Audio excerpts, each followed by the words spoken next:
Toutes les dispositions sont prises pour que les élections se tiennent dans de bonnes conditions à la date prévue.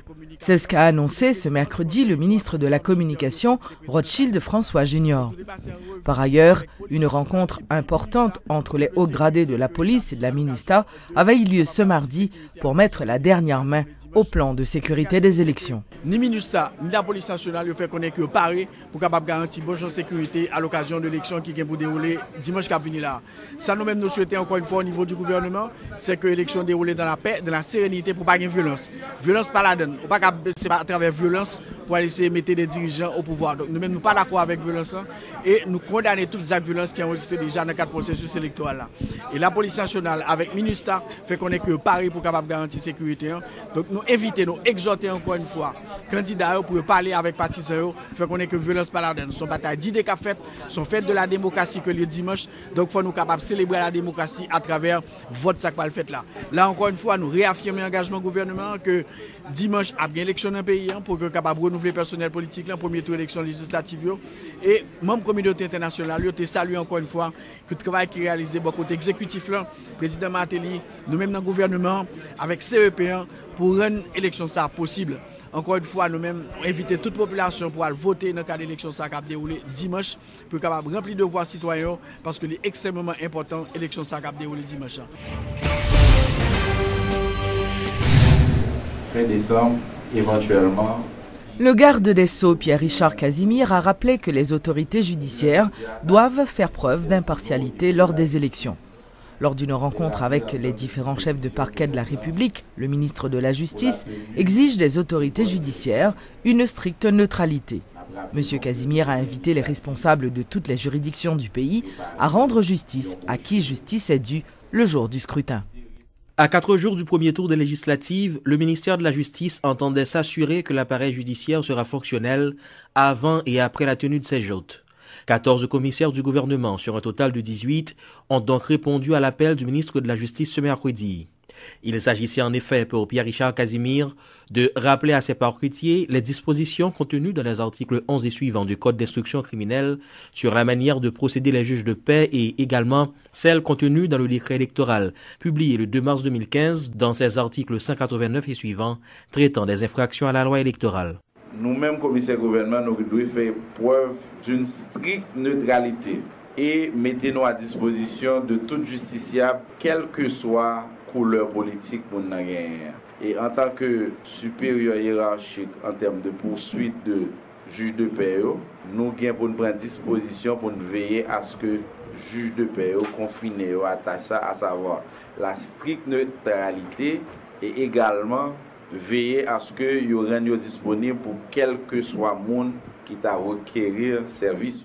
La permanence des tribunaux étant indispensable à la réussite du scrutin du 9 août, il sera également fait obligation aux chefs de parquet représentant les 18 juridictions de la République de veiller à ce que les tribunaux restent ouverts de 6 heures du matin à 6 heures du soir le jour du vote, a entre autres exigé le ministre Casimir.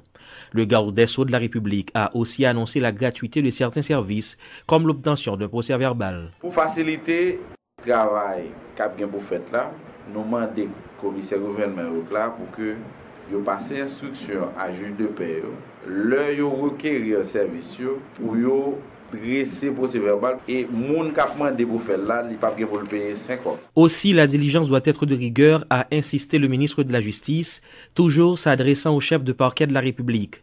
Maître Casimir veut que des dispositions soient prises en vue de la comparution immédiate de toute personne qui, pour une cause ou une autre, serait arrêtée par la police le jour du scrutin. Nous demandons faire application de provision la loi du 6 mai 1927 qui prévoit une comparution immédiate de tout le monde qui a surprendre ou bien qui a commettre une infraction qui t'a qualifié de délit pour que rapidement la justice prononce sur Entre faits, instructions et recommandations, le ministère de la Justice dit compter sur l'implication de tous les acteurs du système judiciaire pour la réussite des législatives du 9 août. Toutefois, aucune précision n'a été apportée quant aux moyens qui seront mis à la disposition de ces derniers pour accomplir cette tâche.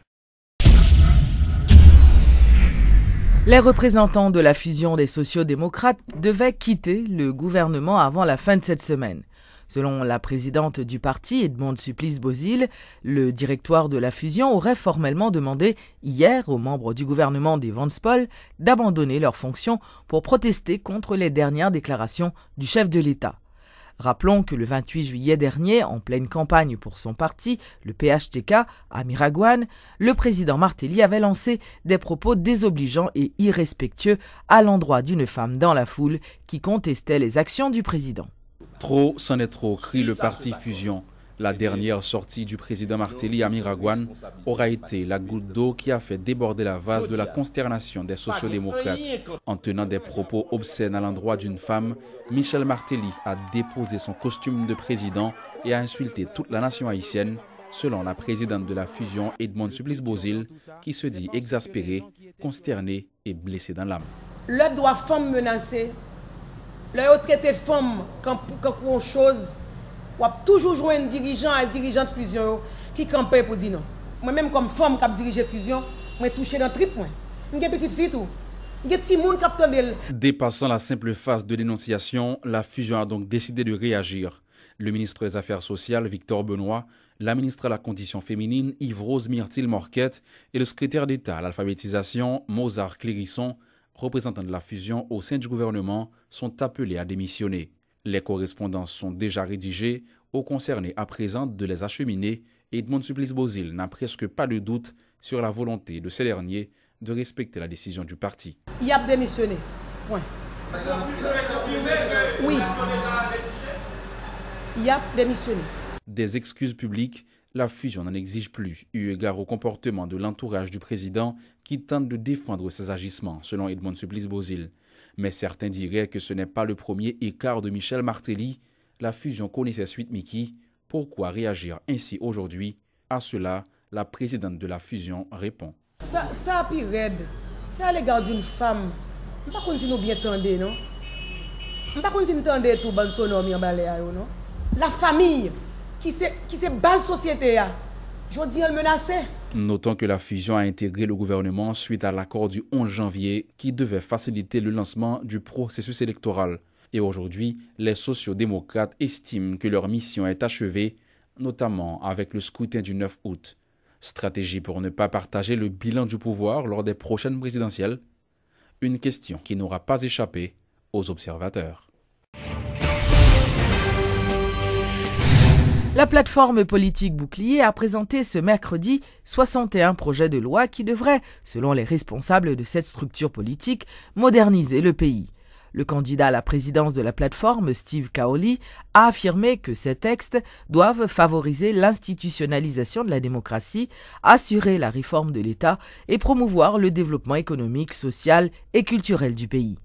M. Kaoli a indiqué que si les candidats de la plateforme remportent les élections législatives, ils feront voter ces projets de loi. Une présentation de propositions de loi à la presse en pleine campagne électorale, la démarche de la plateforme Bouclier paraît inouïe. Au nombre de 61, ces propositions de loi sont, quoi la plateforme, aptes à provoquer, une fois votées, l'émergence d'Haïti. Institutionnaliser la démocratie, assurer la réforme de l'État, réaliser la déconcentration et la décentralisation, promouvoir le développement économique, social et culturel à travers l'adoption de textes légaux, l'ambition de Bouclier est énorme. Guichard Doré est le directeur stratégique de la plateforme. Nous avons un projet de loi également sur le transfert des compétences aux collectivités territoriales. Nous pensons que les collectivités territoriales, si l'État conseille des bagages, l'État n'a pas arrêter pour le faire. Il faut que les collectivités aient possibilité pour le faire. Nous avons un projet de loi sur les finances publiques des collectivités territoriales. Nous connaissons tout. Nous n'avons pas de décentralisation là, après tout mot en l'air, si les collectivités n'ont pas de moyens. Donc, sur la décentralisation, sur la réforme des institutions, nous avons un projet de loi sur la sécurité publique. Avoir un paquet de lois en sa possession ne suffit malheureusement pas. Le Parlement étant un lieu éminemment politique, ce qui prime, c'est la logique de bloc parlementaire. Pour faciliter le passage de ces textes, Bouclier s'est préparé en présentant à ces élections 52 candidats à la députation et 7 au Sénat. Steve Kaoli est le prétendant à la magistrature suprême, concourant aux élections sous la bannière de cette plateforme. Pour avoir accompagné les candidats de Bouclier en campagne pendant presque un mois, l'entrepreneur s'estime aujourd'hui connu et quoi déjà en ses chances de devenir le 57e président d'Haïti. Parce que le m'a questionné mon souterrain, je dis à pas un candidat à la présidence qu'il faut vraiment. Par contre, moi je connais que mon structure politique qui fort. Moi, ouais, ça vaut déjà sous 10 départements. Je dis, je parle de parti politique, mais de mouvement politique, côté jeunesse, à identifier place là-dedans. Dotée du numéro 10, la plateforme Bouclier est proche du pouvoir. Installation ce mercredi des membres du secrétariat exécutif de la Commission technique des frontières, CTF, par le ministre de l'économie et des finances, Wilson Lallo.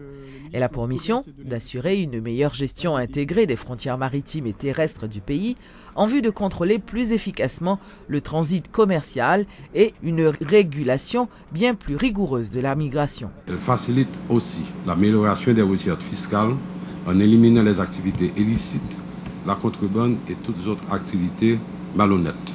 Une bonne gestion des frontières placera notre pays dans la logique des nations développées qui, depuis les actions terroristes du 11 septembre 2001 survenues à New York, ont mis sur pied des mécanismes facilitant des prises de décisions communes et pluridisciplinaires entre différents services permettant une gestion intégrée des frontières. Les plus hautes instances de la République d'Haïti ont compris les enjeux.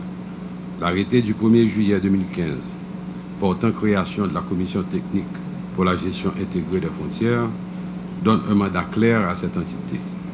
Il s'agira, entre autres, de faire l'inventaire des éléments constitutifs, les besoins et formuler les mesures de correction nécessaires. Évaluer les investissements en infrastructures et équipements indispensables et rechercher les bailleurs et partenaires susceptibles de fournir l'assistance technique et les ressources nécessaires. Promouvoir l'amélioration de la coopération entre les partenaires nationaux et internationaux. Entreprendre particulièrement sur la frange frontalière des projets de développement. Mesdames, Messieurs les amis, la Direction nationale d'eau potable et d'assainissement, DINEPA, ainsi que l'unité de construction de logements et de bâtiments publics, l'UCLBP, a paraphé ce mardi un protocole d'accord prévoyant la mise en commun de leurs ressources respectives.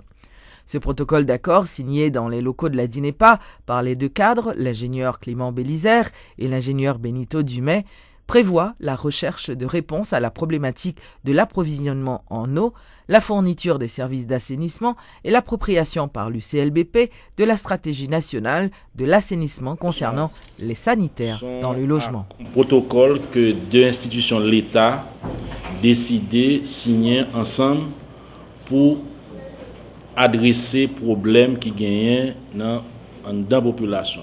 On a parlé de problème caille, on a parlé de problème de l'eau, on a parlé de problème assainissement. Ça veut dire qu'on connaît que on ne peut pas vivre sans caille, il faut vivre dans la caille, et le dans caille là tout, il faut que je joigne de l'eau pour boire, parce que l'eau c'est la vie, et il faut que tu aies des services d'assainissement. Donc, rôle, objet, d'accord, ça explique que nous là, c'est justement nos soucis pour que nous offrions meilleurs services de l'eau, meilleurs services d'assainissement dans le cadre des cailles que l'État, à travers le CLBP, a mis à disposition de la population. Et dans tous différents quartiers, protocole ça, et suite à protocole, ça, il y a des conventions que deux institutions ont signées qui pourraient adresser dans le premier temps problème ça on était là dans des quartiers où Bayer Jo, Martissan, Leclerc pour un projet de logement fait par exemple on dit dans le nouveau quartier, il y a toute une série de prérequis et prérequis ça yo faut que l'électricité capable de vivre. Bon, en général, l'électricité est plus facile pour vivre sur question de moyens. Mais de l'eau, par contre, là, c'est plus difficile.